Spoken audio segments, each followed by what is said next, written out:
Most people fear being forgotten. Lyra feared being remembered, because memory meant acknowledgement, and acknowledgement meant they'd finally have to decide what to do with the Alpha's half-human sister who didn't belong anywhere. At her brother's wedding, surrounded by wolves in silk and silver, she discovered there were fates worse than being forgotten. There was being claimed by the wrong person. And there was being saved by a cursed Alpha whose touch awakened something inside her that should have stayed buried forever. If you're watching this video, give it a like, subscribe to the channel, and tell me in the comments where you are watching from. Now let's get to the story.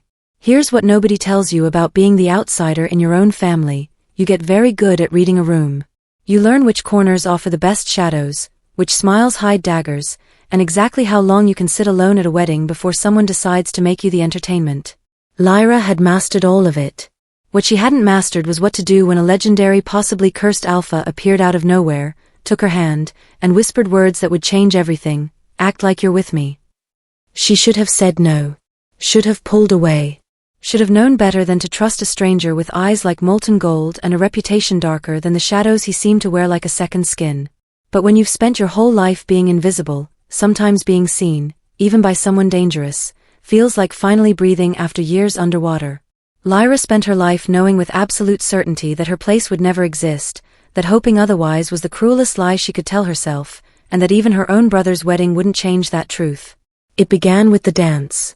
When the nobles began pairing off beneath the chandelier of glowing crystal shards, when laughter spilled across marble floors like wine she wasn't invited to taste, Lyra had retreated to the shadows at the edge of the hall.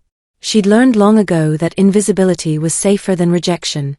Better to choose solitude than have it chosen for you. She met the eyes of the she-wolves in their silver gowns, hoping, if not for friendship, she'd never earned that, then at least for indifference. I'm the Alpha's sister, she thought, willing them to see. I was born into this pack just like you. I belong here, even if my wolf never woke, even if my scent is too human, even if I'm the ghost at my own brother's celebration.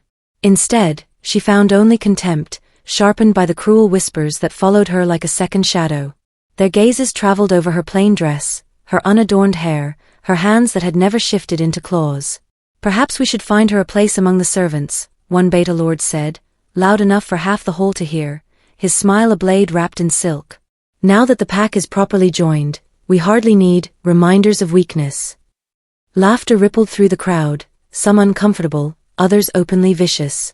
Lyra felt heat flood her face as the whispers intensified, the kind of whispers that had haunted her since childhood.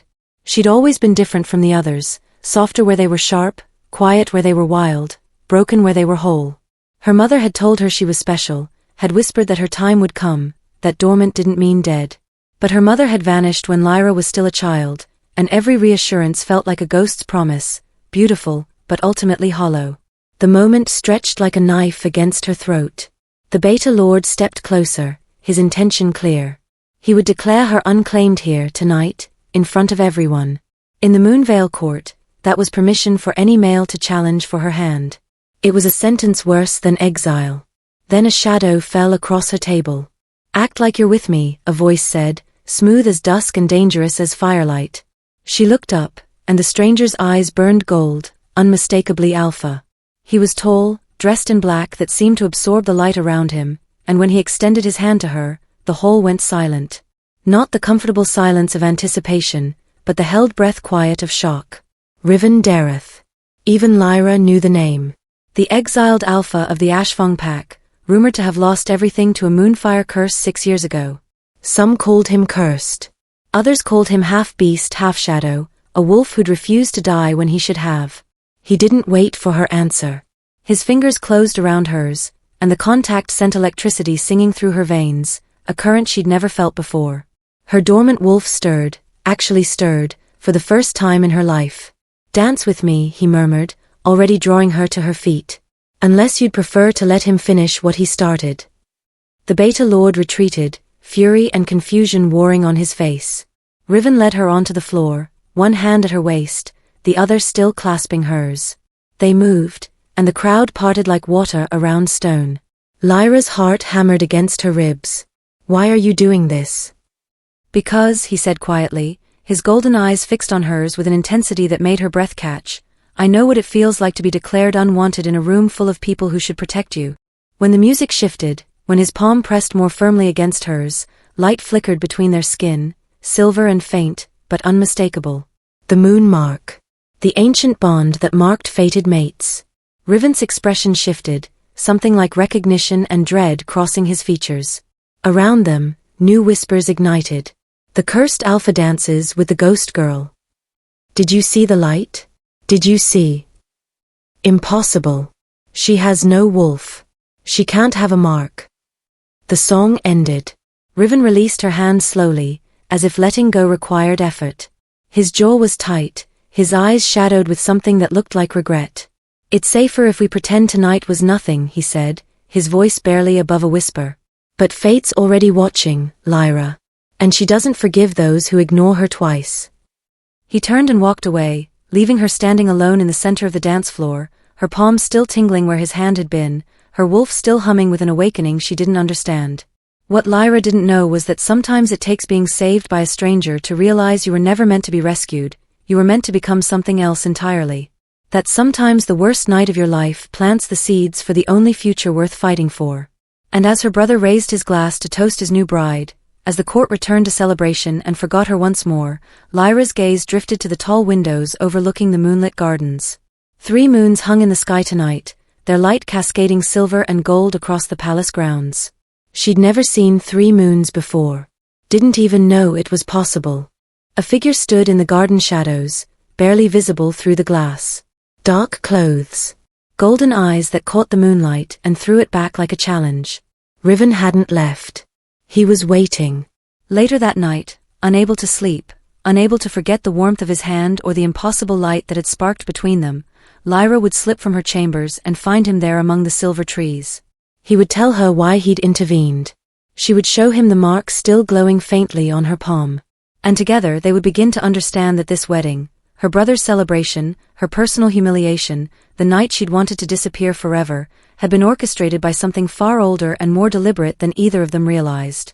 But before all of that, before the revelations and the danger and the choice that would exile them both, there was simply this: a girl who'd never belonged, and a wolf who'd been cursed to remain alone, standing on opposite sides of a window, separated by glass and fear and the terrible possibility that fate had finally decided to be kind. 3 moons watched. And in the Moonveil court, 3 moons meant prophecy. It meant change. It meant the curse was already beginning to break. The palace gardens were different at night. By day they were meticulously maintained, every hedge trimmed, every flower arranged, every path swept clean of fallen petals. A reflection of the Moonveil court's obsession with perfection, with order, with keeping wild things tamed and contained.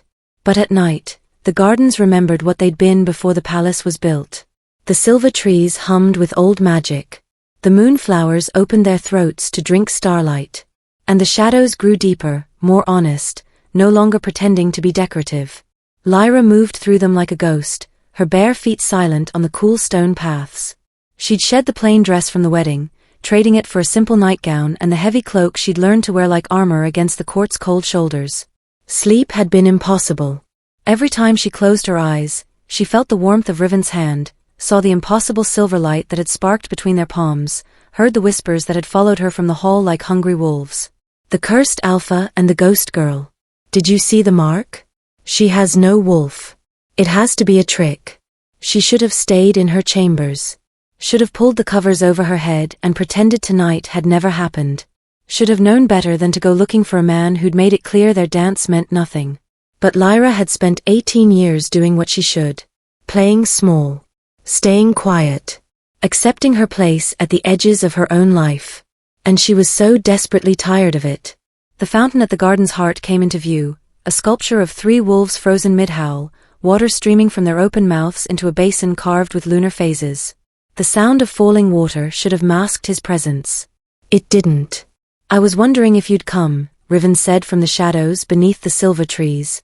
Lyra's breath caught.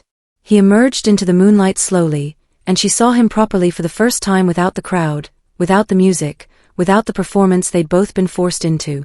He was younger than she'd thought, mid-20s perhaps, though his eyes held the weight of someone who'd lived much longer. The black coat was gone, leaving him in a simple shirt that did nothing to hide the lean strength of his frame. His dark hair caught silver in the moonlight, and those golden eyes, alpha eyes, undeniable and unnerving, fixed on her with an intensity that made her want to run and stay in equal measure. You knew I would? She tried to keep her voice steady, failed.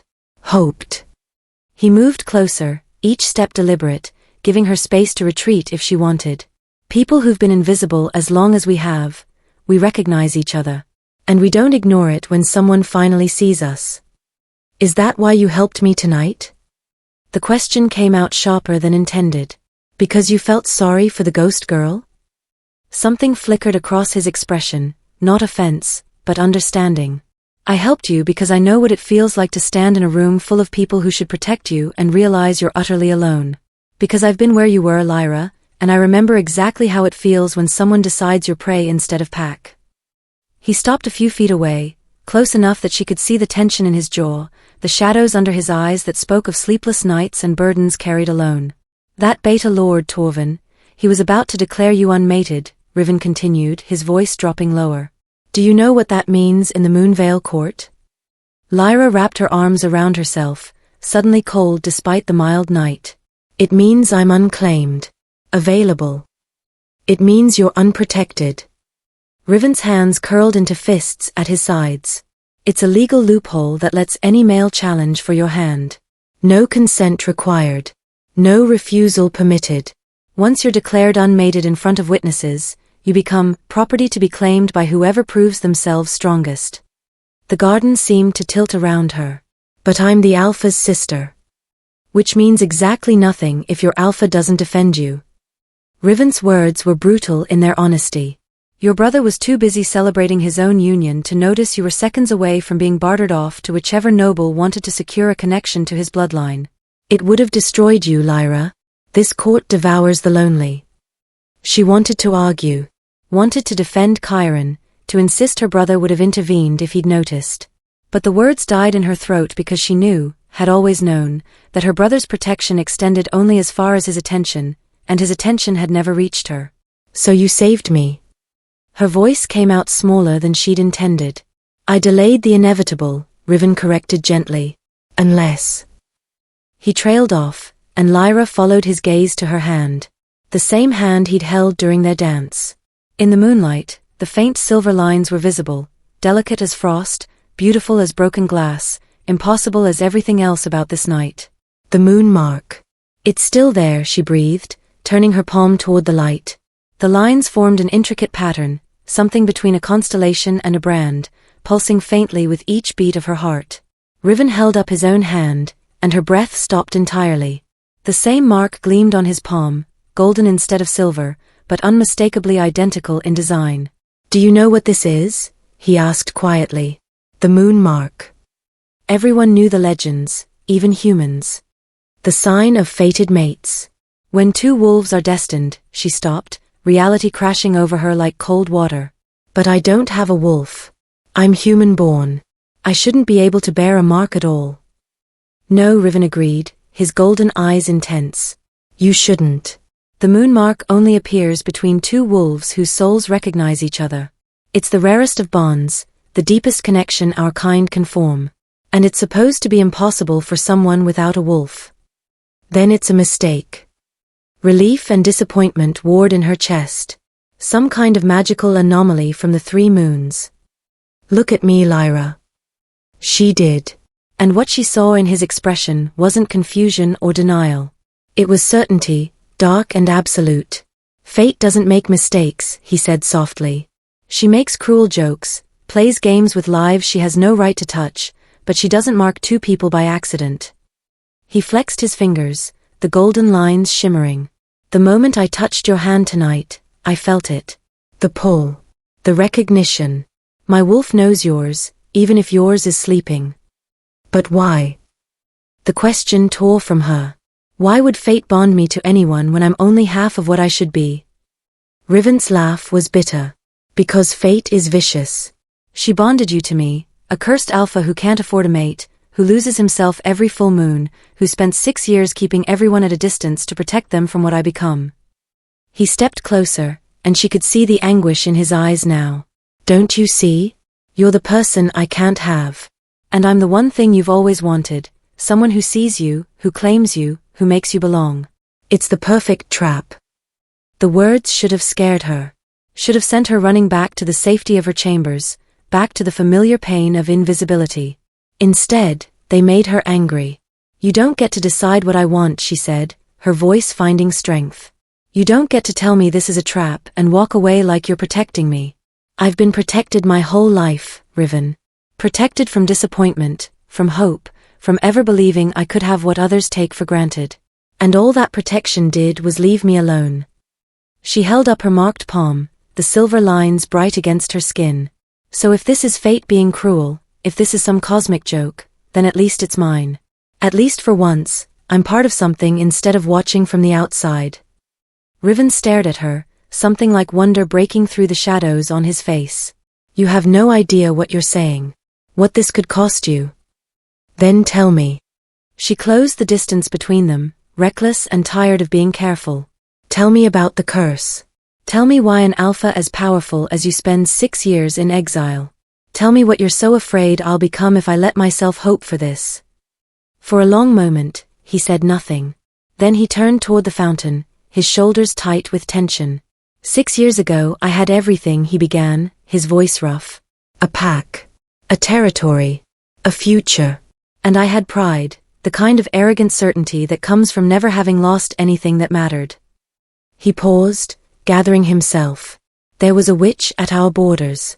Old, harmless, or so we thought. She asked for sanctuary, and I refused. Told her the Ashfang pack didn't shelter those who couldn't contribute, who couldn't hunt or fight or breed strong wolves." Lyra's stomach twisted, hearing the echo of every cruel thing that had ever been said about her. "She cursed me that night," Riven continued. "Said that since I valued strength above all else, I would become the strongest thing imaginable, and lose myself completely in the process. Every full moon, I transform into something beyond an alpha wolf. Something monstrous. The Wolf of Ashes, she called it. A creature of pure destruction that burns everything it touches." He turned back to face her, and his eyes were bright with unshed tears. "I killed 3 of my own pack the first time it happened. Good wolves. Loyal wolves. People I'd sworn to protect. By the 3rd moon, the survivors had fled, and I was alone." His voice cracked. "The witch told me there was only one way to prevent the full transformation: keep my heart unclaimed. Never bond. Never love. Never let another soul matter enough to break through my control. And if you break that rule?" Lyra whispered. "Then the transformation becomes permanent." Riven's hands trembled. "One moment of weakness, one slip into feeling something real, and I burn. Forever. Taking everyone near me with me." The garden fell silent except for the gentle splash of water. Lyra's mind raced, connecting pieces, understanding dawning like cold sunlight. "But the witch gave you a prophecy too, didn't she?" she asked quietly. "A way to break the curse." Riven's expression confirmed it before he spoke. "She said the curse would break when the lonely heart meets its echo at a wedding under 3 moons. He laughed, the sound hollow. "I thought she was taunting me. Lonely hearts don't get happy endings in our world. They just learn to survive." 3 moons hung over the palace last night," Lyra said. "I know. At my brother's wedding. I know. And you found me there. Alone. Lyra. Your lonely heart met its echo." The words fell between them like stones into still water. "That's why you came tonight. Why you knew I'd follow. Why the Moonmark appeared even though it shouldn't be possible." She looked down at her palm, at the silver lines that pulsed in rhythm with her heartbeat, and suddenly understood.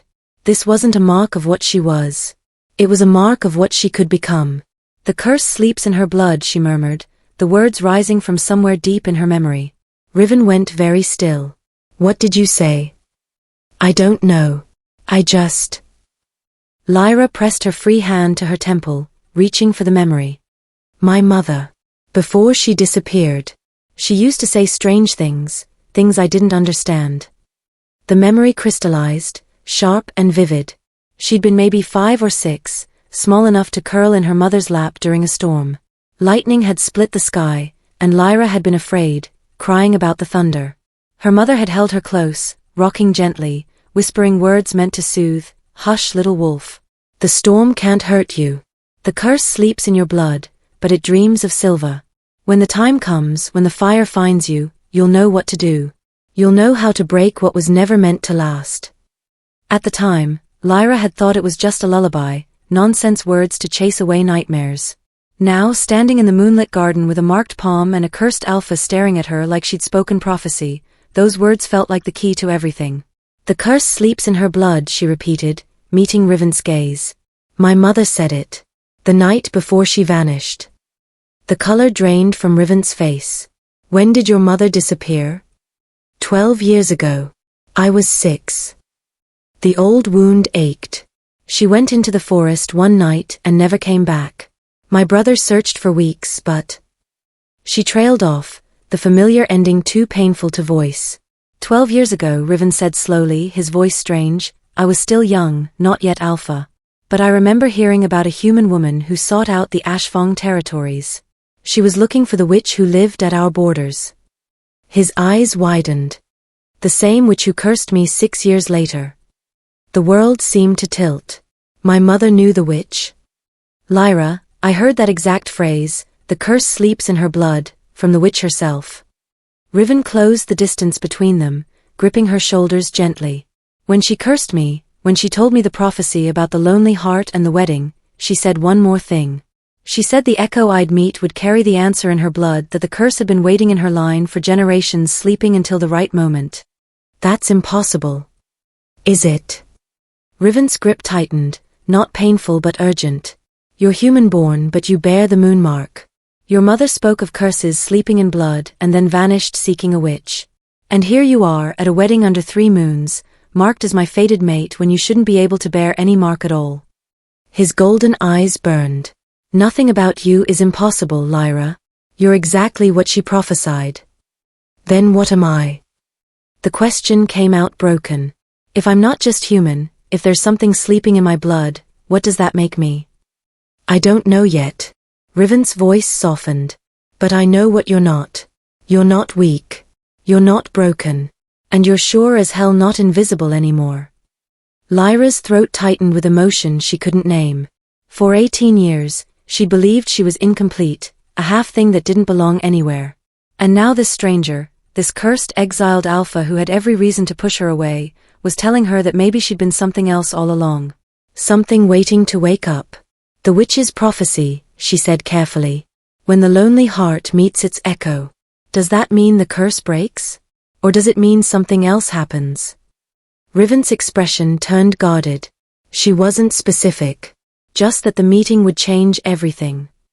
That's not an answer. Because I don't have one. He released her shoulders, stepping back, and she saw fear flicker across his face. What I do know is that curses don't break cleanly. They twist. They transfer. They demand prices that seem reasonable until you've already paid them. You think if your curse breaks, it might pass to me. I think fate is cruel enough to make that possible, yes. Riven's hands curled into fists. Which is why we can't, why this can't, he stopped, frustration clear in every line of his body.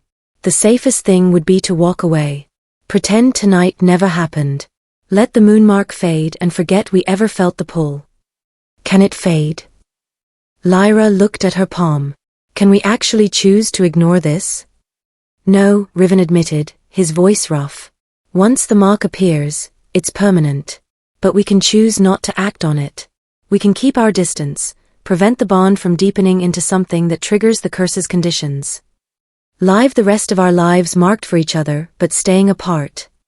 It's better than the alternative. Lyra wanted to argue, wanted to rage against the unfairness of finally finding someone who saw her only to be told they couldn't have each other. But beneath the anger was something else, a strange certainty that felt like her mother's voice whispering through her bones. The curse sleeps in your blood, but it dreams of silver. She looked at Riven, really looked at him, and saw what she'd missed before. The loneliness that matched her own. The yearning he tried to hide behind practical arguments. The way his eyes kept returning to her marked palm like it was both salvation and damnation. He didn't want to walk away any more than she did. He was just more afraid. What if you're wrong? She asked quietly. About what? About the curse transferring. About the danger. She stepped closer, watching his pupils dilate. What if the prophecy means something else entirely? What if the echo isn't meant to take your curse but to help you break it? That's a dangerous hope, Lyra. All hope is dangerous. She held up her marked palm. But I've spent 18 years hoping for belonging, for purpose, for someone to see me as something more than a mistake. And I'm still here. Still hoping. Still fighting for scraps of meaning in a life that told me I didn't deserve any. She closed the final distance between them, close enough to feel the heat radiating from his body, close enough to see the war in his eyes. So yes, maybe I'm wrong, she continued. Maybe this ends with me cursed too, or worse. But at least it's my choice. At least I'm not just accepting what everyone else decided I deserve. She raised her chin. I'm done being invisible, Riven. Even if being seen destroys me. For a heartbeat, neither of them moved. Then Riven lifted his hand, hovering just inches from her marked palm, gold and silver light pulsing in the space between them. If we do this, he said, his voice barely a whisper, if we let the bond deepen, there's no going back. No safe harbor if it goes wrong. No one to save us but ourselves. I know. You could die, Lyra. Or worse. I know. Then why? She smiled, sad and certain and tired of being afraid. Because loneliness might be safer, but I don't want to be safe anymore. I want to be whole. Their palms touched. The world exploded into silver and gold. That night, Lyra dreamed. She was running through fire, but the flames didn't burn. They parted around her like water, warm and welcoming, and ahead she could see a figure carrying something precious against their chest. Her mother. Younger than Lyra remembered, but unmistakable in the way she moved, the determined set of her jaw. Mama. Lyra called, but her voice made no sound. Her mother didn't turn. She just kept running, kept clutching the bundle, a baby, Lyra realized. A baby wrapped in cloth that shimmered silver in the firelight. And as she ran, she whispered words that echoed through the dream like prophecy. The curse sleeps in her blood. Let it sleep. Let it dream. Let it wait until the fire finds her and she learns what she truly is. The fire grew brighter, silver now instead of red, and when it touched the baby, the child's eyes opened. Gold and silver. Twin moons reflected in an infant's gaze. Lyra woke gasping, her palm burning where the moonmark pulsed with light. Outside her window, the 3 moons had set, leaving only stars and darkness. But in that darkness, she could have sworn she heard a wolf howl, 2 voices twined together, harmony and longing, gold and silver singing the same song. She pressed her marked hand to her chest, feeling her heart race, and knew with absolute certainty that everything had changed. The curse was waking up. And so was she. The day after the garden, Lyra couldn't find Riven anywhere. She searched carefully, discreetly, not wanting to draw attention from the court wolves who still watched her with suspicion and poorly concealed disgust. The wedding celebrations continued, a week-long affair of feasts and ceremonies designed to cement the alliance between the Moonveil and Silverpaw pacts. But the cursed alpha who danced with the ghost girl had seemingly vanished. By evening, as the great hall prepared for the final feast, Lyra had nearly convinced herself she'd imagined everything. The garden meeting. The moonmark pulsing with shared light. The dream of her mother running through silver fire. Then a folded note appeared on her chamber door, sealed with black wax and no signature. The Eastern Tower. After sunset. Come alone. She should have ignored it. Should have thrown it in the fire and dressed for dinner like a dutiful sister. Should have accepted that whatever had sparked between her and Riven was too dangerous to pursue. Instead, she waited until the corridors emptied, then slipped through the palace like the ghost they'd always called her. The Eastern Tower was the oldest part of the palace, built before the Moonveil court had grown grand and political. Stone stairs spiraled upward into darkness, and Lyra climbed them with her heart hammering against her ribs. She found him at the top, standing at the open window where moonlight spilled across the floor. 1 moon tonight, the largest, brightest, and nearly full. You came, Riven said without turning. Did you think I wouldn't? I hoped you'd have better sense. He finally faced her, and Lyra's breath caught. He looked different in the moonlight, sharper, more dangerous, like something barely contained beneath human skin. But I'm glad you don't. Lyra moved closer, studying him. You've been avoiding me. I've been trying to. A bitter smile. Clearly I'm not very good at it. Why? We touched palms last night and the world didn't end. Didn't it? Riven held up his hand, and the golden moonmark blazed brighter than before, intricate lines spreading further up his wrist. The bond is deepening, Lyra. Every moment we spend together, every conversation, every time I think about you, which is constantly, it grows stronger. She looked at her own palm. The silver lines had spread too, delicate as frost creeping across her skin. Is that bad? It's terrifying. He turned back to the window, gripping the stone ledge hard enough that his knuckles went white. Because the full moon is tomorrow night, and I can already feel the transformation pulling at me. Stronger than it's ever been. More insistent. Understanding settled over her like cold water. Because of the bond. Because I'm starting to care, Riven corrected, his voice rough. And caring is exactly what the curse feeds on. The witch was very specific. Keep your heart unclaimed. Never love. Never let anyone matter enough to break through your control. He laughed, the sound hollow and broken. I lasted 6 years. 6 years of isolation and discipline and iron control. And then you walked into that wedding hall looking lost and lonely in God's. Lyra, I saw myself in you so clearly it hurt. Lyra's throat tightened. She wanted to go to him, to touch him, but something in his posture warned her to keep her distance. Tell me about the Wolf of Ashes, she said quietly. Tell me what happens when the moon is full. For a long moment, he said nothing. Then he began to speak, his words falling like stones into dark water. It starts with heat. A fever that climbs through my bones until I feel like I'm burning from the inside out.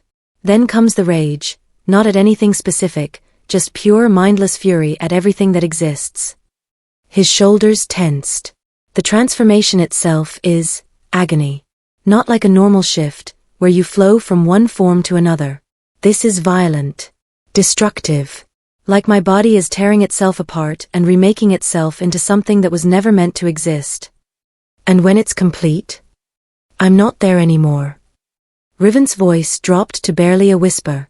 The Wolf of Ashes is all instinct and hunger. It doesn't recognize friend from foe, doesn't understand mercy or restraint. It just destroys. Everything. Everyone. Until the moon sets and I wake up surrounded by ash and ruin and the knowledge that I did it all. Lyra's heart ached for him, for the torture of remembering atrocities committed by your own hands. The 3 wolves you killed. Your pack. You said it was the first transformation. I didn't know what was happening. Thought I could fight it, control it through sheer will. His laugh was bitter. Alphas are taught that willpower is everything, that strength of character can overcome any obstacle. But the curse doesn't care about will. It cares about the heart. And mine broke the moment I saw what I'd done to them. So you ran. So I isolated myself. Found places far from civilization where the Wolf of Ashes could rampage without killing anyone. Learned to chain myself in caves during the full moon, to accept the transformation but limit its reach. He finally looked at her, and his eyes were bright with unshed tears. It's not living, Lyra. It's surviving. But it keeps others safe, and that's all I have left. She moved to him then, unable to maintain distance any longer. When she reached for his hand, he flinched but didn't pull away. You keep saying if I love, if I claim, I burn, she said, threading her fingers through his. But you never said what happens to the person you love. Does the curse hurt them too? Riven's expression turned anguished. I don't know. The witch never said, and I've never let anyone close enough to find out. But Lyra. He cupped her face with his free hand, thumb brushing her cheekbone with devastating gentleness. I can't risk it. Can't risk that the fire consumes you too. You've suffered enough being invisible. You don't deserve to burn because I was selfish enough to want you. What if I'm willing to take that risk? Then I have to be strong enough for both of us. He pressed his forehead to hers, and Lyra felt the tremor that ran through him. Tomorrow night, when the moon rises, I'll be gone. Back to the mountains where I can't hurt anyone. Where this bond can't deepen into something that triggers the final transformation. You mean permanent? I mean forever trapped as the Wolf of Ashes, forever destroying, forever lost. His breath ghosted across her lips. And I'd rather spend eternity alone than risk taking you down with me. Lyra wanted to argue, wanted to tell him that maybe together they could find another way. But before she could speak, bells began ringing throughout the palace, urgent, discordant, and alarming. Riven's head snapped up, his entire body going rigid. Something's wrong. They ran. The great hall had descended into chaos. Screams echoed off vaulted ceilings as nobles scattered like panicked birds. The wedding feast's final banquet lay overturned, food and wine spilled across marble floors now slick with something darker than wine. Blood. Lyra skidded to a halt at the hall's entrance, Riven's arm shooting out to block her from rushing in. Through the mass of fleeing courtiers, she caught glimpses of the attackers, masked figures in dark leather moving with predatory grace, blades flashing silver in the chandelier light. Assassins. Stay behind me, Riven ordered, his voice dropping into the alpha command that made her wolf stir. These aren't random bandits. They're trained killers. But why? Lyra's question died as she spotted her brother across the hall. Chiron stood on the raised dais, his new bride behind him, facing down 3 attackers with his personal guard forming a protective circle. His eyes blazed gold, his alpha power radiating outward in waves. The Alliance, Riven said grimly. Someone doesn't want the Moonveil and Silverpaw pacts united. One of the assassins broke from the main group, moving with inhuman speed through the panicking crowd. Lyra watched in horror as the figure's path became clear, straight toward her. Lyra, run. Riven shoved her backward, placing himself between her and the attacker. But the assassin was faster than either of them anticipated. The blade came from nowhere, a silver arc aimed directly at Lyra's heart. She stumbled, arms raising uselessly, knowing she was too slow, too human too. Riven's roar shook the hall. He moved like lightning, intercepting the blade with his bare hand. Blood sprayed as the weapon cut deep, but he didn't flinch. His other hand shot out, catching the assassin by the throat and lifting them off the ground. You don't touch her, he snarled, and his voice was no longer entirely human. The assassin twisted, bringing a second blade toward Riven's exposed side. He released them to dodge, and the fight became a blur of movement too fast for Lyra to track. Another assassin appeared from the crowd, this one ignoring Riven entirely and lunging for Lyra with deadly focus. They're not here for the Alliance, she realized with dawning horror. They're here for me. The blade descended. Lyra threw herself sideways, hitting the ground hard. The assassin followed, relentless, and she knew with crystal clarity that she was about to die. Then Riven was there, moving faster than anything human had a right to move. He caught the assassin's wrist, twisted, and the crack of breaking bone echoed through the hall. But something was wrong. Riven's eyes were no longer just gold, they were molten, burning with an inner fire. His body began to change, muscles rippling beneath skin that seemed too tight to contain him. Black smoke curled from his shoulders like wings made of shadow. No, he gasped, stumbling backward. Not now. Not here. Not. The transformation seized him like a seizure. His spine arched, a scream tearing from his throat as bones shifted and reformed. The smoke thickened, spreading outward in waves that made nearby nobles choke and scatter. Riven. Lyra scrambled to her feet, ignoring the danger, ignoring everything except the man collapsing in front of her. Stay back. His voice fractured between human and animal, anguish and fury.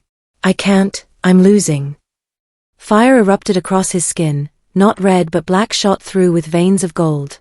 The wolf of ashes was emerging, and there was nothing controlled about this transformation.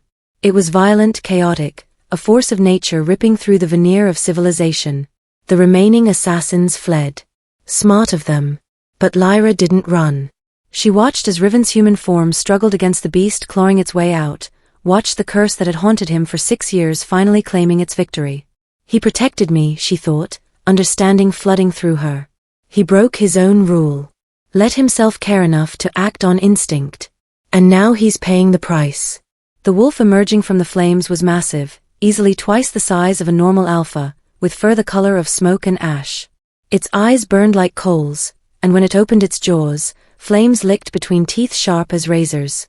The wolf of ashes threw its head back and howled, a sound of such rage and despair that the windows shattered. Chiron shouted orders. Guards rushed forward with silver chains, with spells woven into binding sigils. They were going to try to contain it, to trap it before it could rampage through the palace. They would fail. Lyra knew that with bone-deep certainty. The Wolf of Ashes couldn't be contained by ordinary means. It would break free, would destroy everyone in this hall, and Riven would wake tomorrow surrounded by the corpses of innocents. Unless. The curse sleeps in her blood, but it dreams of Silva. You're the key. You're the one it chose. Lyra didn't think. Thinking would have made her hesitate, would have reminded her she was human-born and powerless and completely unprepared for this. Instead, she acted on pure instinct, the same instinct that had pulled her to the garden last night, that had made her mark glow when Riven touched her palm. She walked toward the Wolf of Ashes. Lyra, no. Karen's voice, distant and desperate. The beast's head swung toward her, molten eyes fixing on her with predatory focus. Its lips pulled back in a snarl, flames dripping from its jaws like saliva. It was beautiful and terrifying and wrong in ways that made her soul ache.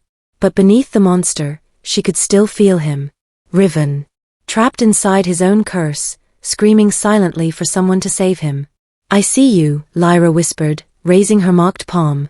The silver lines blazed in response to the wolf's proximity, spreading up her arm in intricate patterns. I see you, Riven. You're still in there. Still fighting. The wolf lunged. Lyra stood her ground. And when the beast's burning form crashed into her, when jaws that could tear her apart opened wide, she did the only thing that made sense. She reached for him. Her hand pressed against the wolf's chest, right where a heart would be. The Moonmark flared like a star being born, silver light exploding outward to meet the golden fire raging through the creature. Pain lanced through her, sharp and absolute, like being struck by lightning made of ice and flame simultaneously. Every nerve in her body screamed. Her bones felt like they were cracking apart and reforming. Her blood turned to molten metal in her veins. And then something inside her woke up. The wolf she'd never had, the beast that had slept dormant for 18 years, surged to the surface with a force that stole her breath. It rose to meet Riven's curse, not with fear but with recognition, not with submission but with challenge. Mine, her wolf snarled. You are mine, and I don't let go of what's mine. The transformation should have been impossible. Should have killed her. But the Moonmark pulsed between them, silver meeting gold, two halves of a broken whole finally touching, and impossible became inevitable. Lyra's body shifted. Not violently like Riven's curse, but naturally, like water flowing into a new container. Her bones lengthened, her muscles reformed, silver fur rippled across skin that had never known such change. And when the shift completed, when she stood on 4 legs for the first time in her life, the Wolf of Ashes went completely still. She was smaller than him, sleeker, her silver coat gleaming like moonlight on water. But her eyes burned with the same intensity as his, gold and silver swirling together in a pattern that matched the Moonmark on their palms. The beast's rage faltered. Its fire dimmed. Mate, something ancient whispered through both their minds. Fated. Mine. Ours. Lyra pressed closer, her wolf body moving on instinct, and touched her nose to the Wolf of Ashes' muzzle. The contact sent shockwaves through both of them, the Moonmark flaring so bright it illuminated the entire hall. The black flames began to recede. Not extinguished, but drawn inward, contained, gentled by the presence of something the curse had never encountered before. Balance. The Wolf of Ashes shrank, the monstrous form collapsing back into something more natural, more controlled. And finally, impossibly, Riven himself emerged, naked and gasping on the marble floor, his skin unmarked by the flames that had consumed him moments before. Lyra's wolf form wavered, her own transformation reversing as quickly as it had come. She collapsed beside him, human again, her nightgown torn but her skin unburned. They lay there together, breathing hard, hands finding each other instinctively. The Moonmark on their palms blazed with unified light, no longer separate gold and silver, but fused into something new. Something whole. You stopped it, Riven whispered, his voice raw with wonder and terror. You stopped the transformation. I felt it, the rage, the fire, the need to destroy, and then I felt you and it all just quieted. My wolf woke up, Lyra said, equally stunned. I shifted. I actually shifted. You did more than shift. Riven turned his head to look at her, tears streaming down his face. You took half the curse, Lyra. I felt it transfer. The weight I've carried for 6 years, it's lighter now because you're carrying it with me. Before she could respond, Before she could process what he'd said, heavy footsteps surrounded them. Palace guards forming a circle, weapons drawn, magic crackling at their fingertips. And at the front of the circle stood Chiron. Her brother stared down at her, his expression a complicated mixture of shock, fear, and something that looked almost like betrayal. His new bride stood behind him, whispering urgently in his ear, her eyes fixed on Lyra with naked suspicion. "Lyra," Chiron said slowly, his alpha voice making the command clear. "Step away from him." "No." The word came out stronger than she'd expected. "That wasn't a request. He's cursed dangerous and you've been," he stopped, seeming to search for words. "You've been contaminated. Changed. We need to separate you, examine what happened, and ensure the court's safety." "She saved everyone," Riven interrupted, pushing himself to sitting despite his obvious exhaustion. "Your assassins were after her specifically, and when I defended her, the curse triggered. If Lyra hadn't intervened, the Wolf of Ashes would have torn through this palace until nothing remained. All the more reason to contain the threat." This from Charon's bride, her voice cold and political. "The girl has been hiding her true nature. She's not human-born, she can't be. Humans don't shift, don't bear moonmarks, and don't calm curses. What else has she been hiding?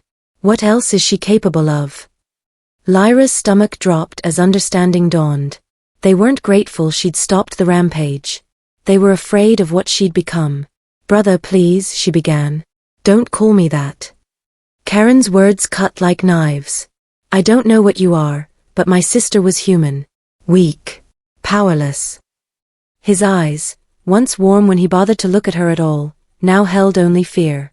"This, whatever you've become, I need time to understand it, to ensure you're not a danger to the pack.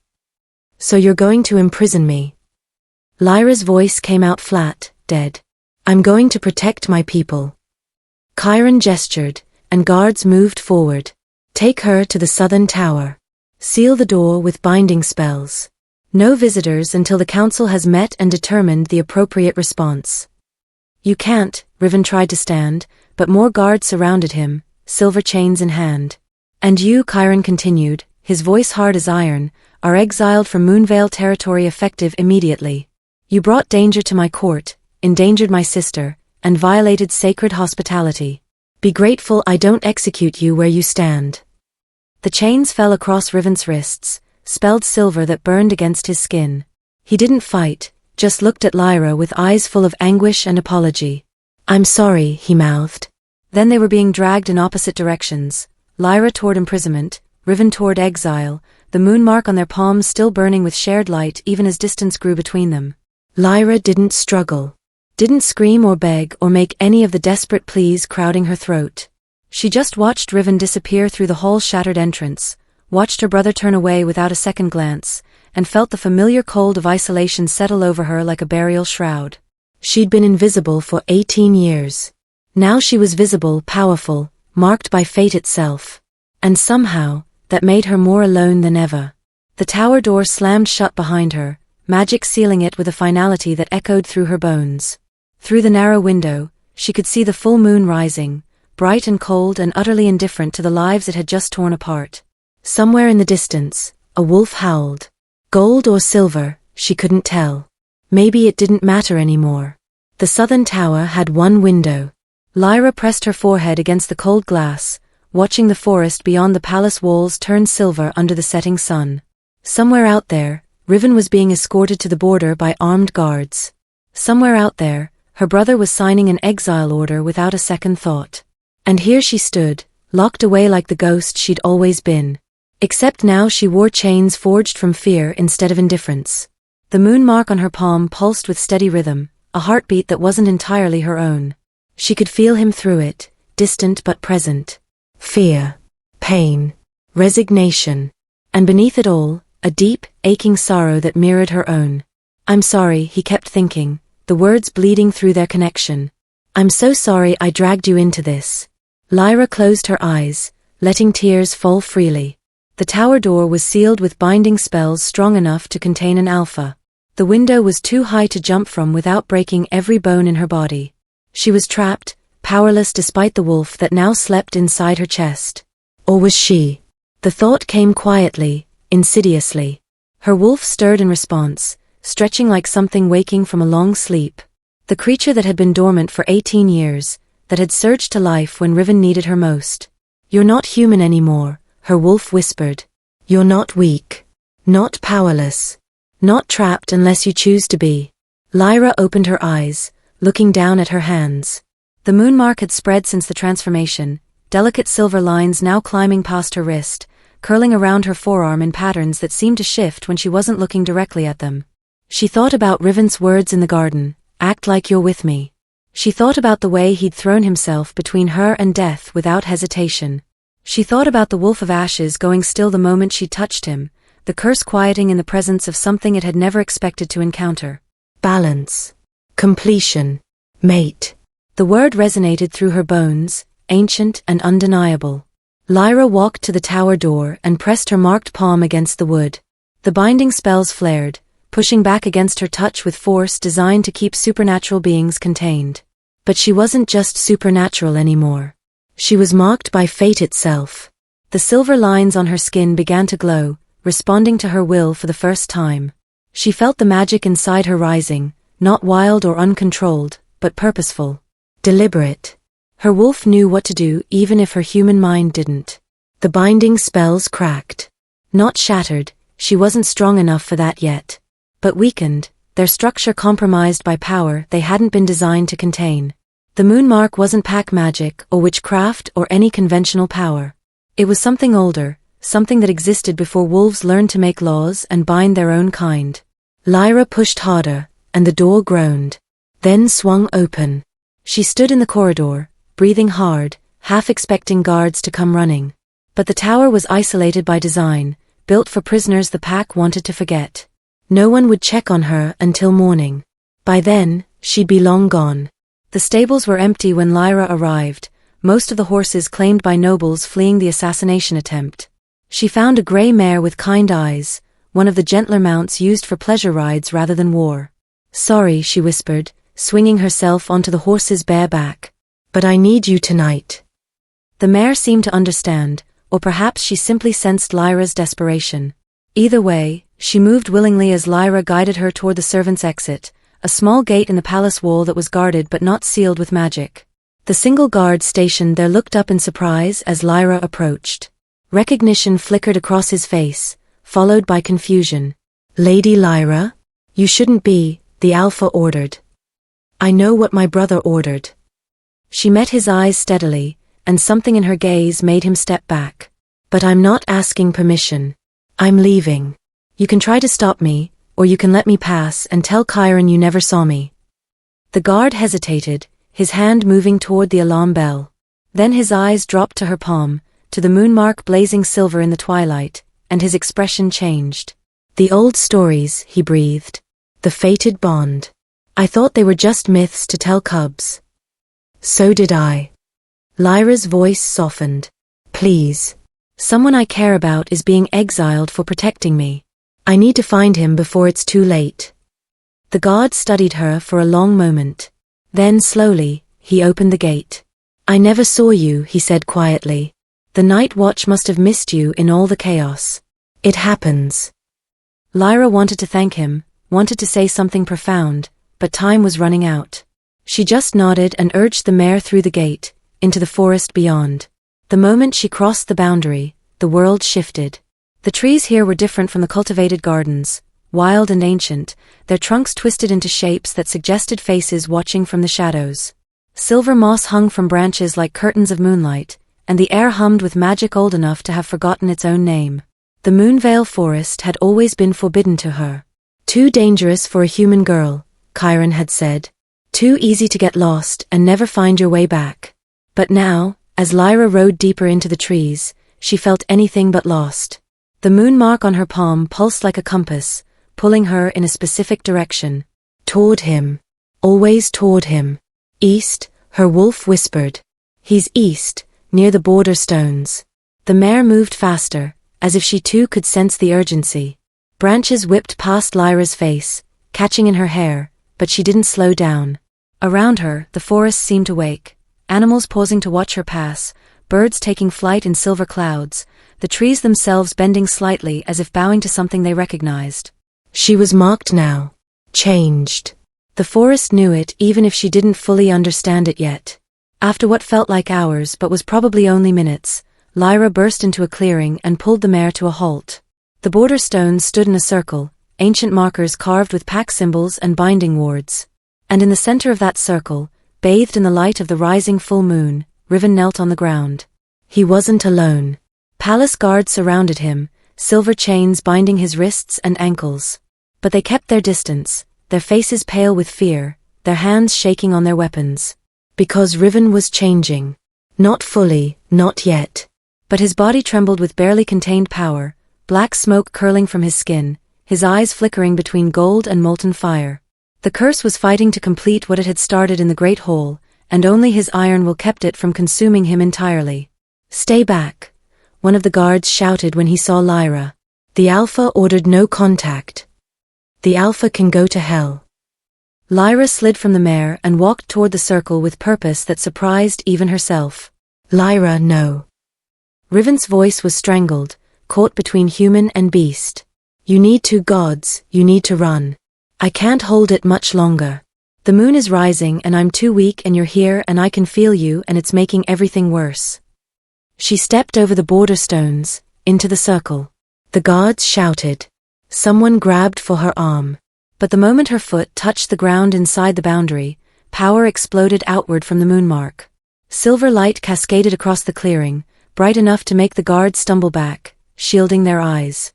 The chains on Riven's wrists cracked but didn't break, spelled silver, designed to hold even an alpha.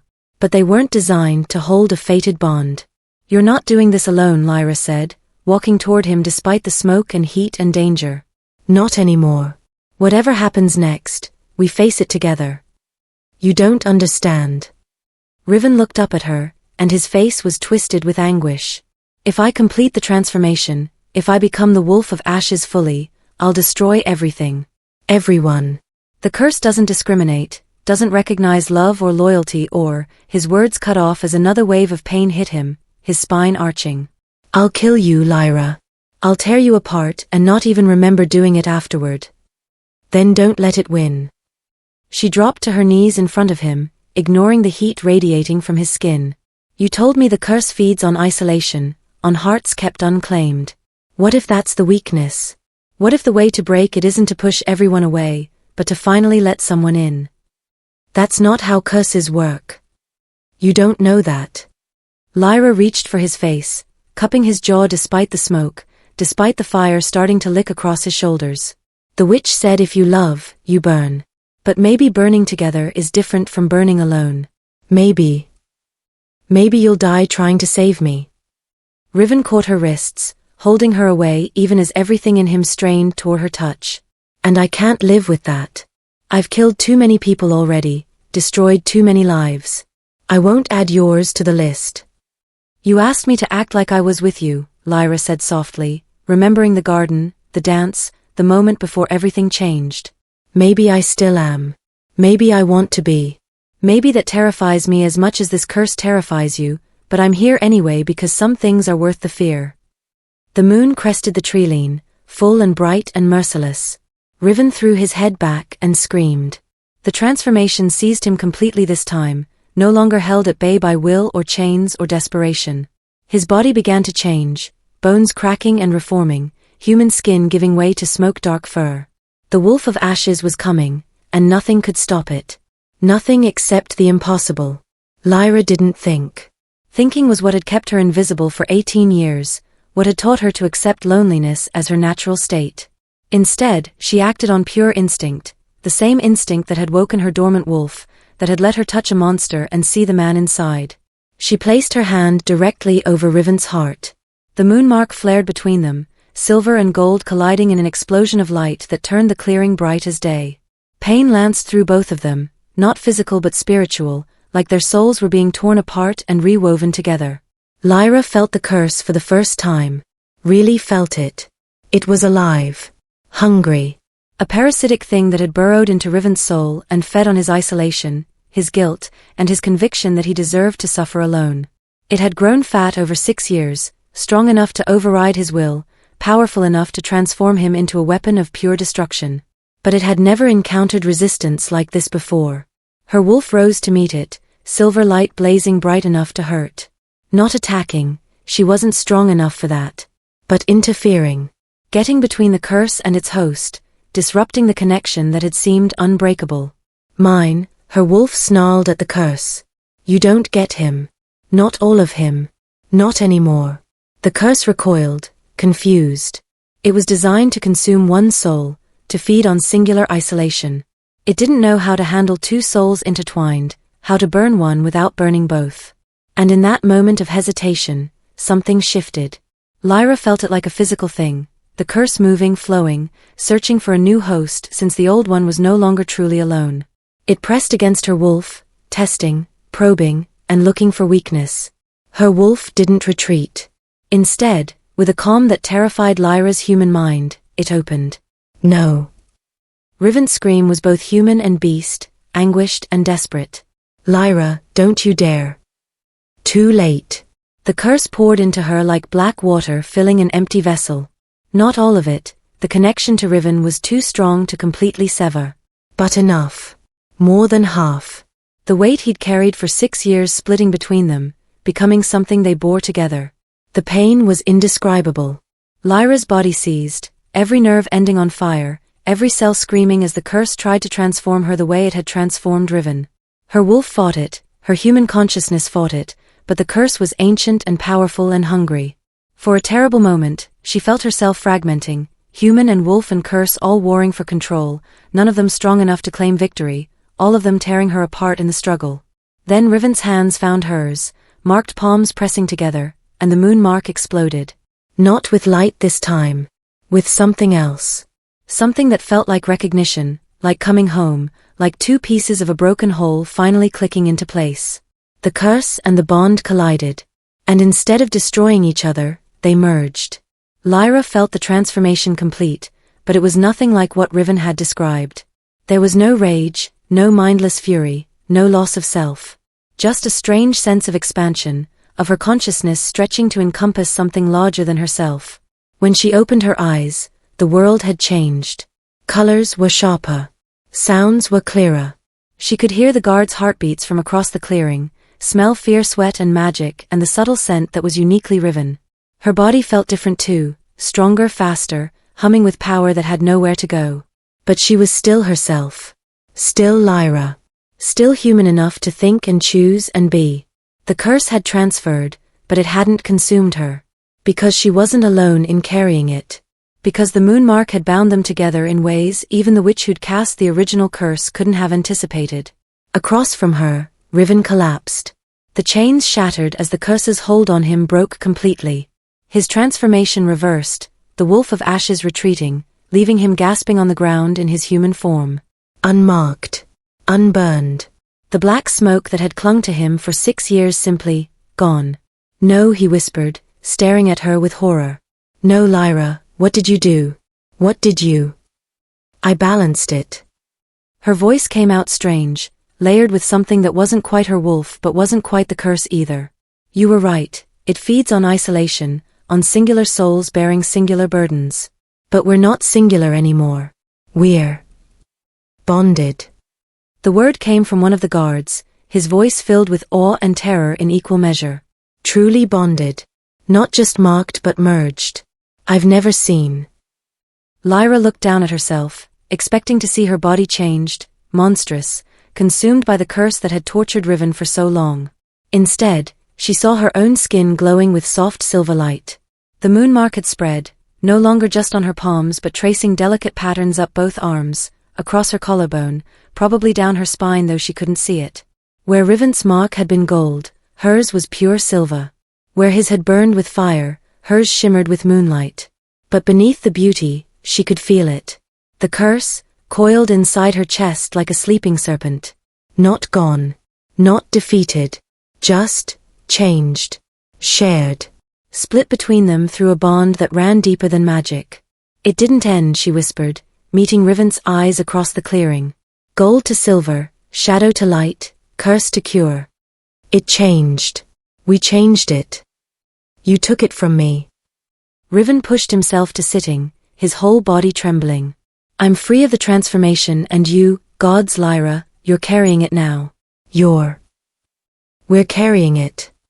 She moved closer, every muscle in her body responding with newfound grace.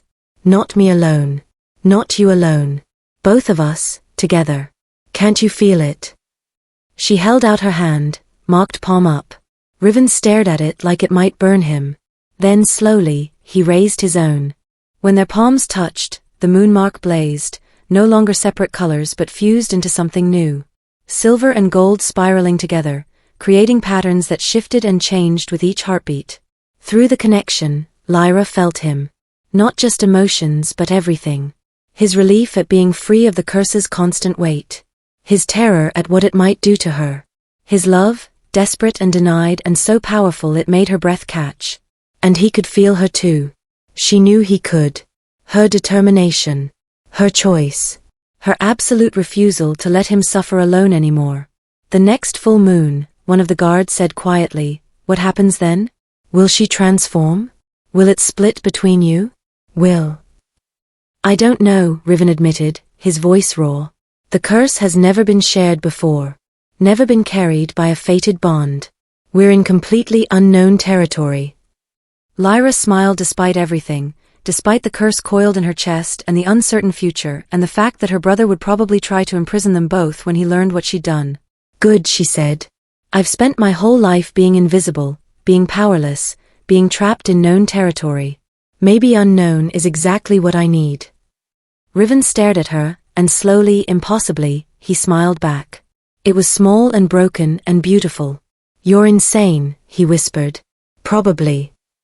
She helped him stand, both of them swaying slightly. But I'm insane with you now. That has to count for something. Around them, the guards looked at each other uncertainly. The border stones still stood. The exile order still stood. But everything else had changed in ways none of them could fully comprehend. What do we do with them? One guard asked. Nothing. The speaker was the oldest guard, gray-haired and scarred. He looked at Lyra and Riven with something that might have been respect. They've done nothing wrong except survive. And if the Alpha wants to punish them for that, he can do it himself. The guard stepped back, creating a path toward the forest. Lyra took Riven's hand, their marked palms fitting together perfectly. Through their bond, she felt his question before he spoke it. Where do we go now? She looked at the forest, at the silver trees humming with recognition, at the moon hanging bright and full above them.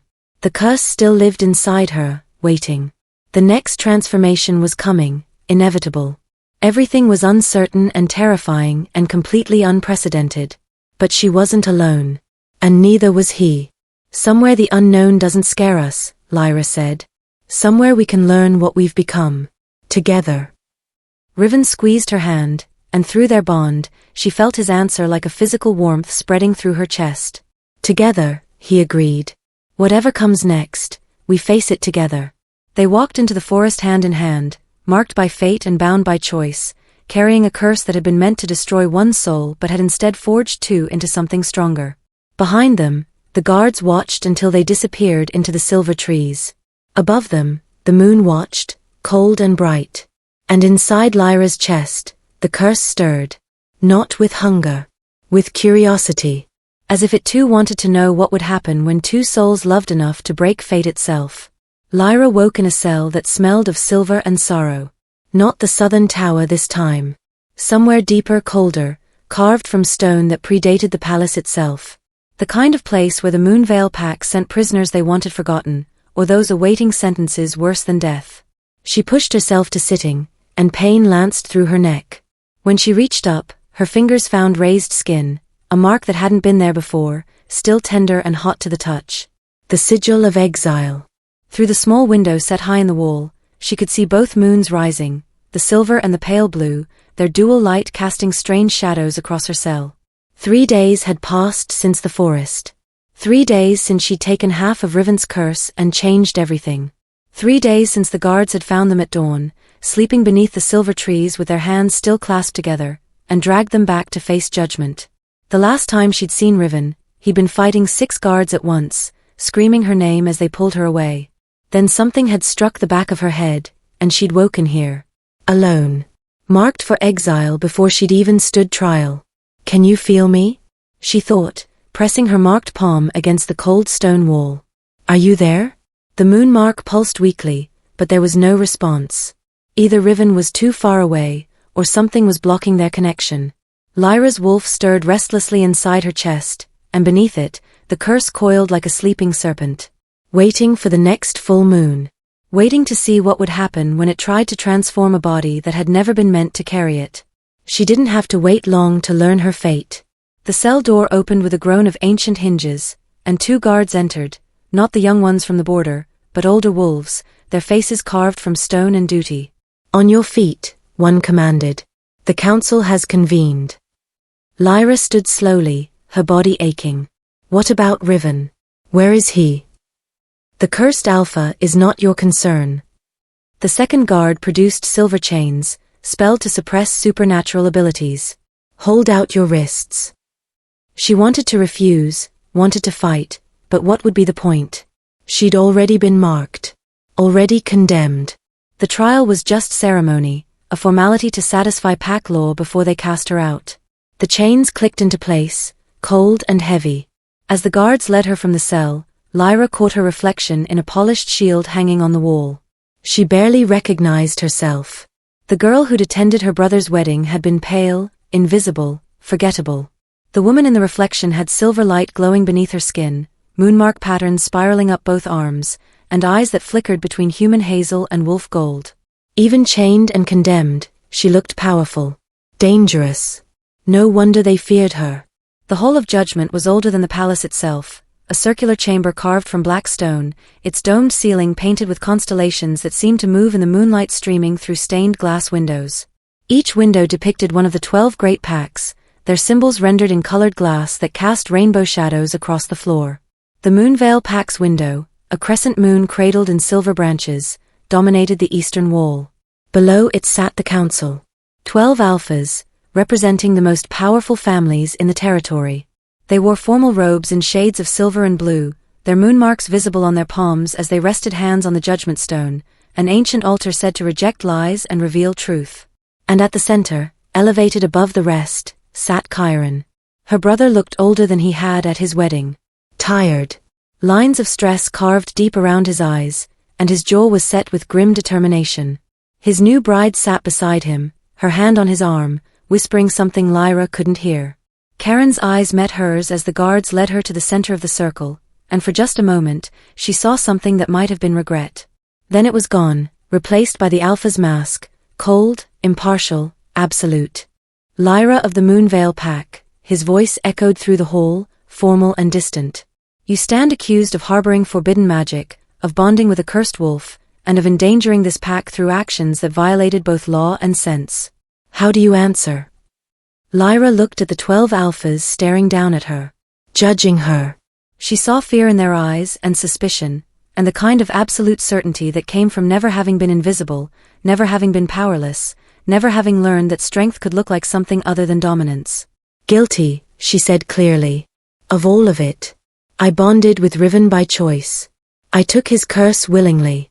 And I'd do it again without hesitation. Murmurs rippled through the council. Charon's bride leaned forward, her voice sharp as knives. You confess to contaminating yourself with curse magic? To merging your soul with forbidden power?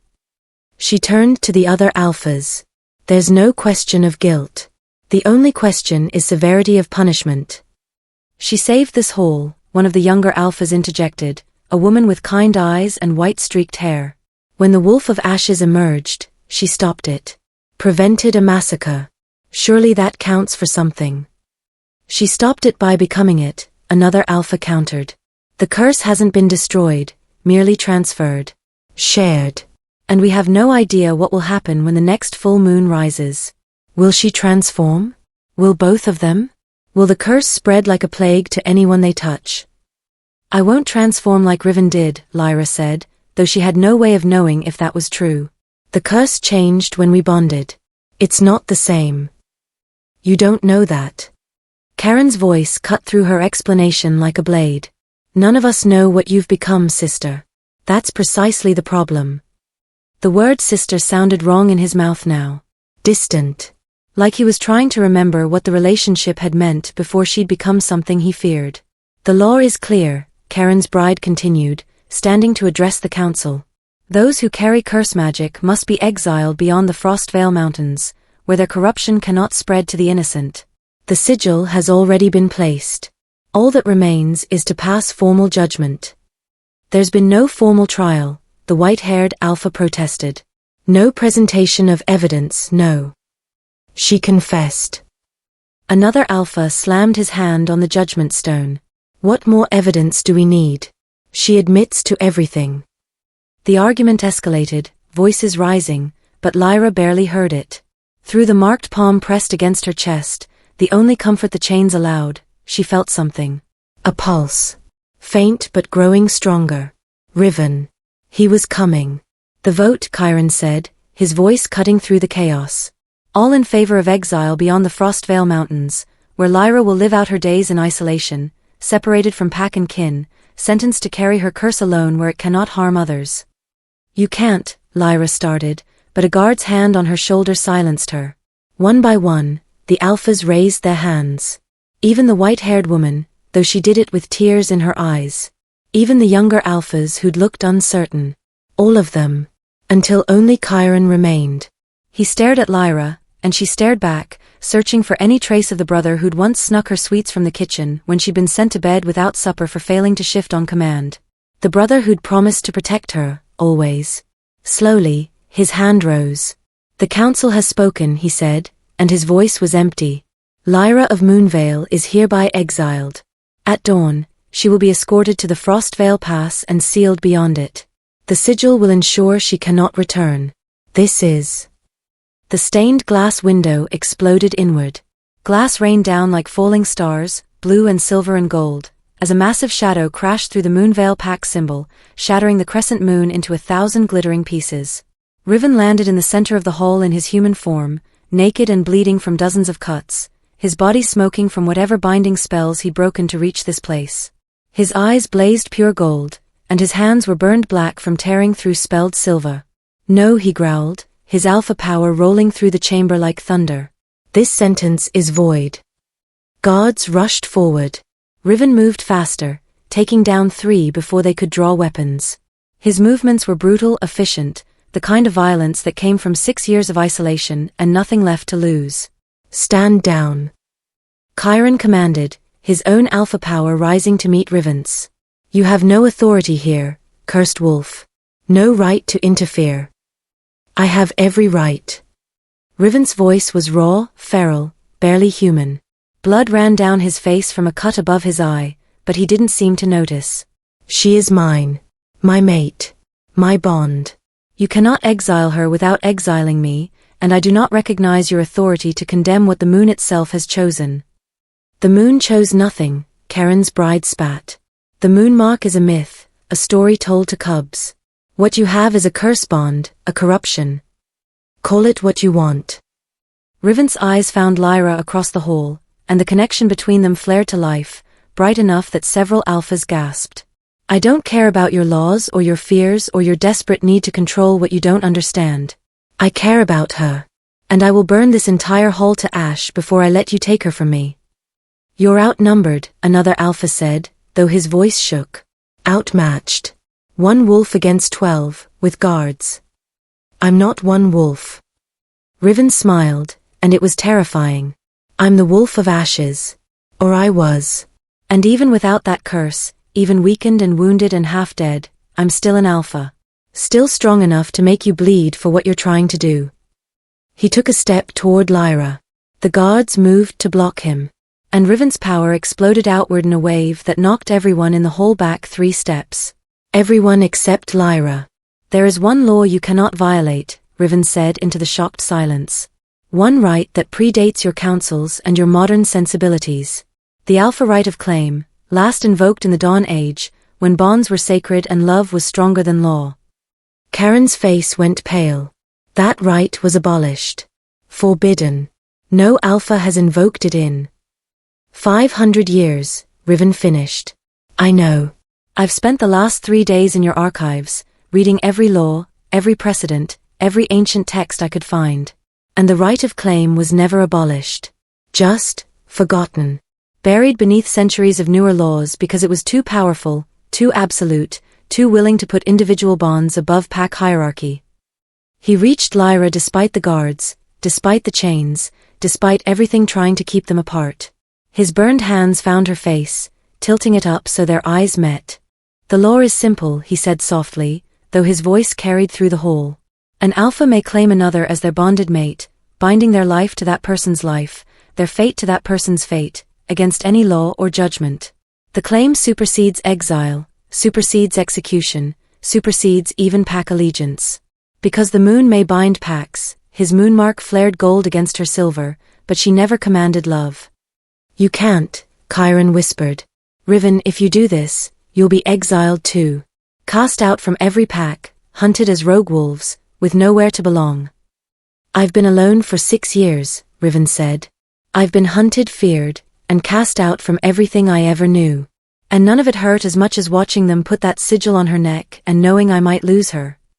He turned back to Lyra, his burned hands moving to the exile mark branded into her skin. She could see the pain in his eyes, the knowledge of what this was going to cost him. This will hurt, he warned. The sigil is designed to be permanent, sealed with pack magic. Breaking it means. I know what it means. Lyra had read about exile sigils during her invisible years, when books were her only companions. It means you'll be bound to me the way I'm bound to this curse. Completely. Irrevocably. Are you sure? I've never been more sure of anything. Riven pressed his palms against the sigil, and began to tear. The magic resisted immediately, designed to prevent exactly this kind of interference.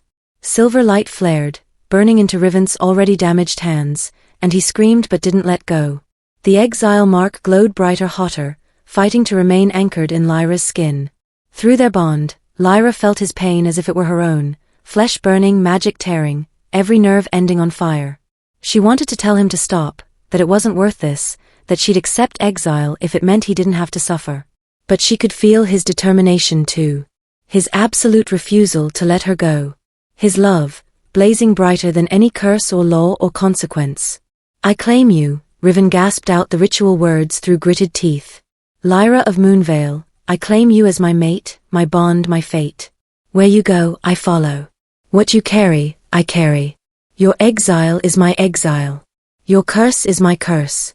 Your life is bound to mine, now and always, until the stars go dark and the moon forgets to rise.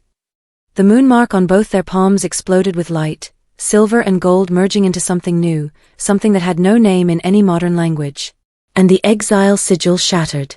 It broke like glass against Riven's determination, fragments of corrupted magic dissolving into silver smoke. The mark on Lyra's neck faded, leaving only smooth skin and the faintest scar to show it had ever existed. Riven collapsed against her, his hands blackened and ruined, his breathing ragged. But alive. Free. Theirs.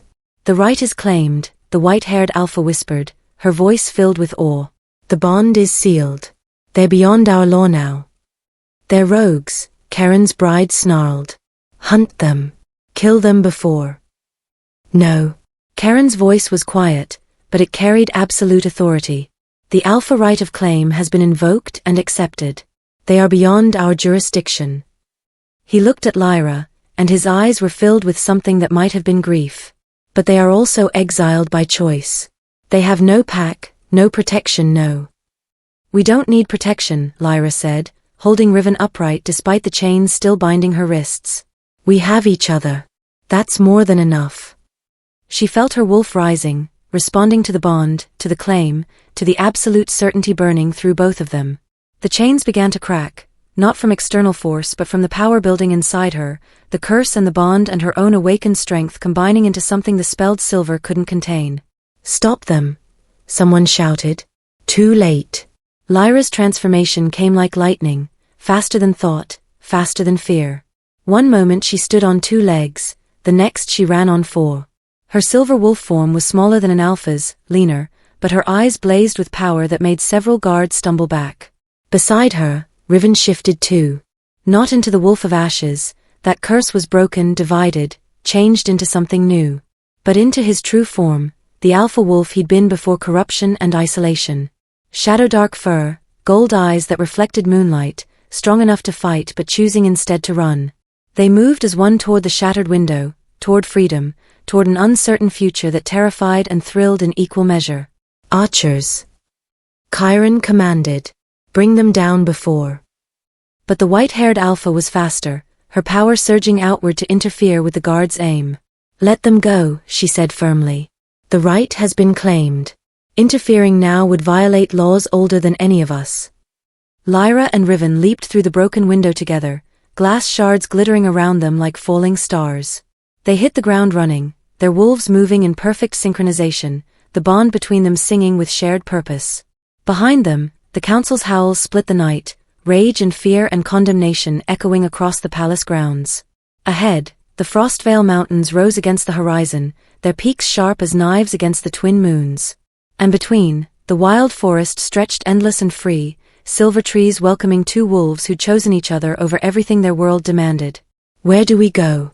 Lyra thought through their bond, her wolf legs eating up distance with joy she'd never felt before. Riven's answer came back warm with certainty. Anywhere the moon can reach us.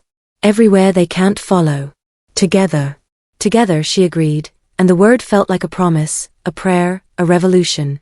They ran until the palace disappeared behind them, until the council's howls faded into silence, until there was nothing but wilderness and moonlight and the absolute freedom of choosing your own fate. The curse still lived inside Lyra, waiting for the next full moon.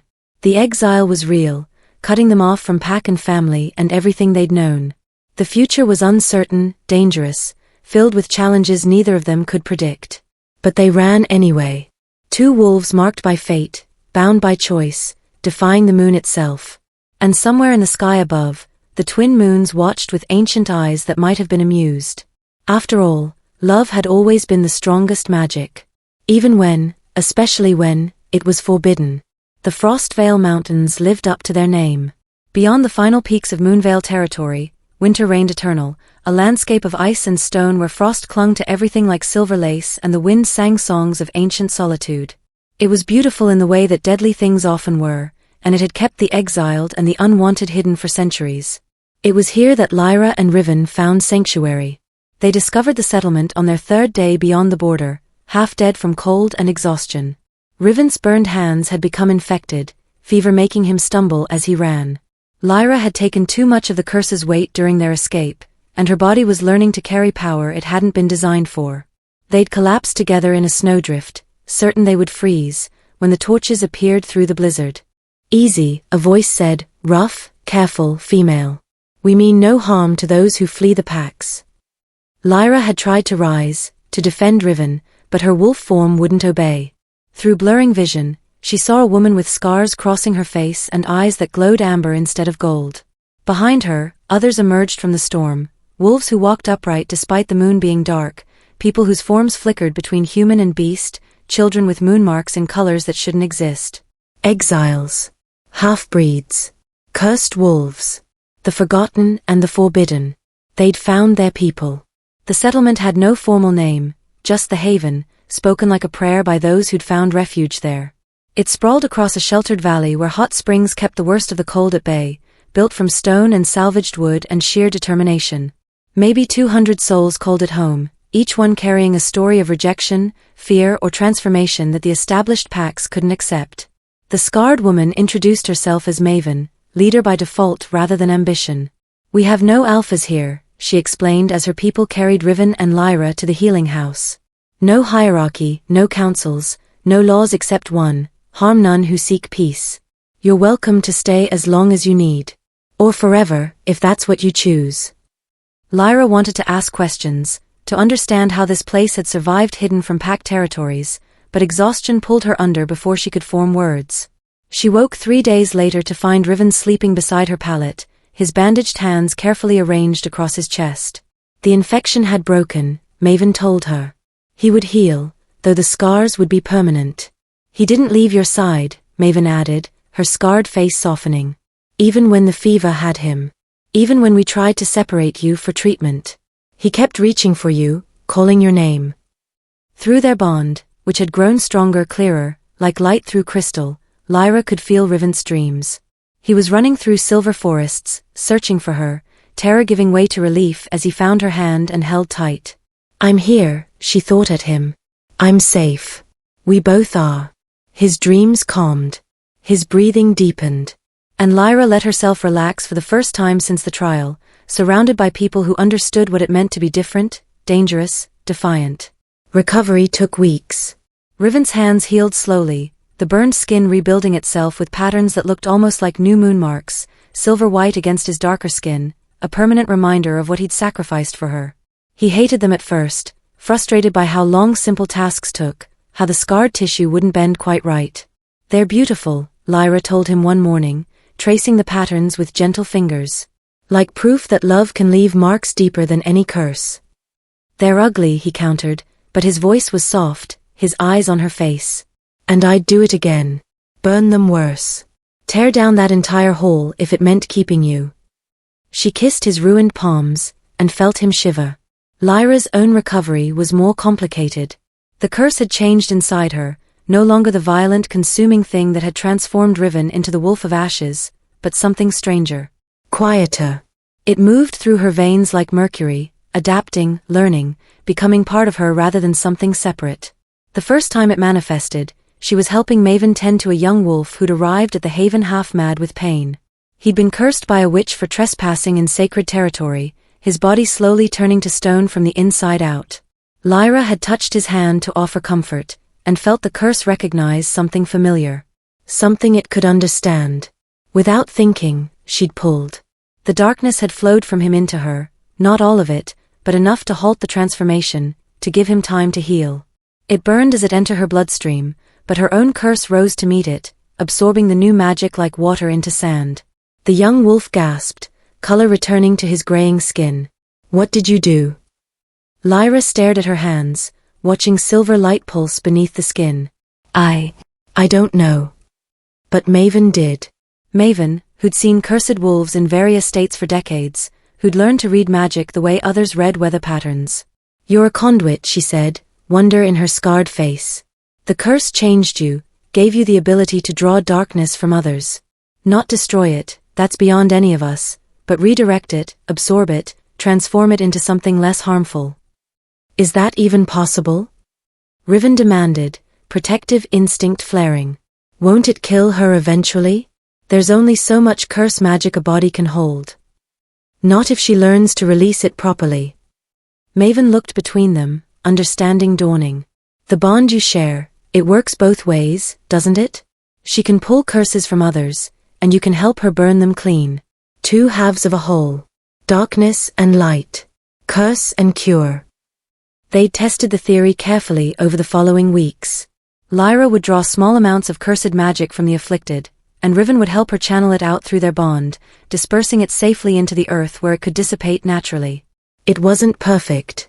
Some curses were too strong, too complex. But for many of the Haven's residents, it meant the difference between slow death and survival. Word spread quickly through the exile community. By the time spring touched the mountain peaks, travelers were arriving specifically seeking the Alpha of Two Hearts, the strange, powerful wolfwoman who could lift curses and asked nothing in return. Lyra hated the title at first. She was no Alpha, had never wanted power or responsibility. But Riven simply smiled when she complained, his gold eyes warm with knowledge. You don't need to want it to be it, he said. Leadership isn't about dominance here. It's about service. And whether you intended to or not, you've given these people something precious, hope. One evening, after she'd spent hours working with a family whose youngest child carried a transformation curse, Riven found her sitting alone by the hot springs, exhausted and overwhelmed. He knelt before her in the steam, his scarred hands taking hers. You rule no pack, he said quietly, the words formal but filled with emotion. You hold no territory, command no warriors, enforce no laws. But every wounded soul now howls your name when the moon rises. Every cursed wolf who finds healing carries your light forward. You've built a kingdom from kindness, and that makes you more of an alpha than any council member I've ever known. Lyra felt tears on her cheeks, though she hadn't realized she was crying. I'm still just me. Still the invisible girl who couldn't shift, who didn't fit. You were never invisible.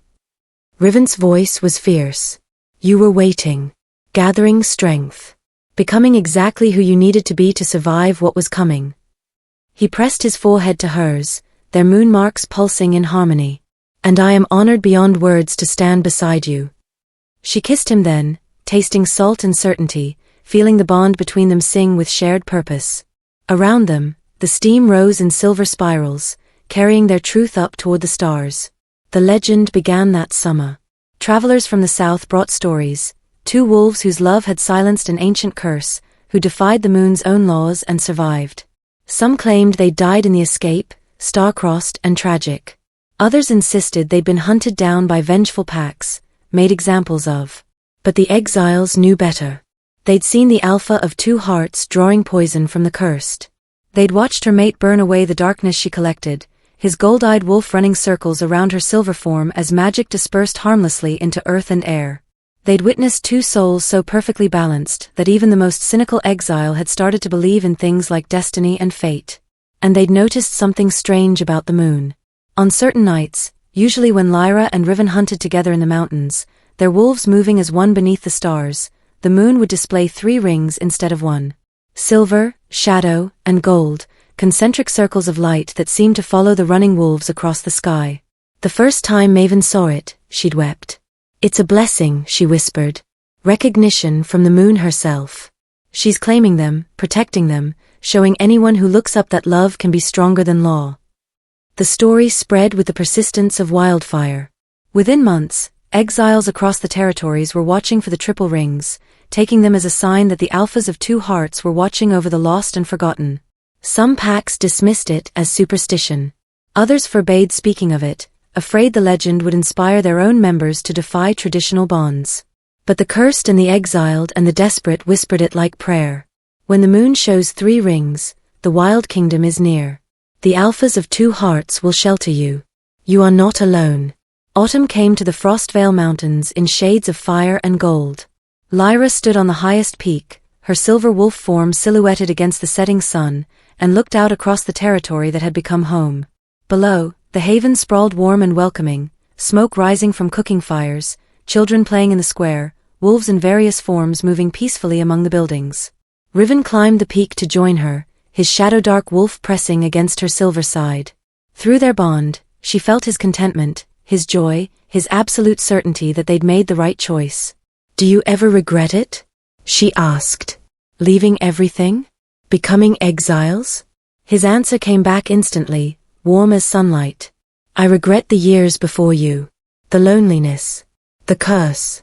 The isolation that made me forget what connection felt like. He turned his wolf head to look at her, gold eyes blazing. But this? Us? The haven and everyone we've helped? I'd make the same choice in every lifetime, every world, every possible version of this story. Lyra felt her heart expand with love so profound it almost hurt. They sat together as the sun disappeared and the twin moons rose, silver and pale blue, casting their dual light across the mountain peaks. And then slowly, the phenomenon began. The first ring appeared around the silver moon, gold, bright, unmistakable. Then the second around the blue moon, shadow dark, deeper than night. And finally, a third ring appeared around both moons together, silver light connecting them in a perfect circle. 3 rings. Silver, shadow, and gold. The mark of the alphas of two hearts. Below in the haven, Lyra heard howls rising, celebration, recognition, joy. The cursed wolves they'd helped, the exiles they'd sheltered, the children who'd grown up hearing stories of the alpha who'd chosen love over law.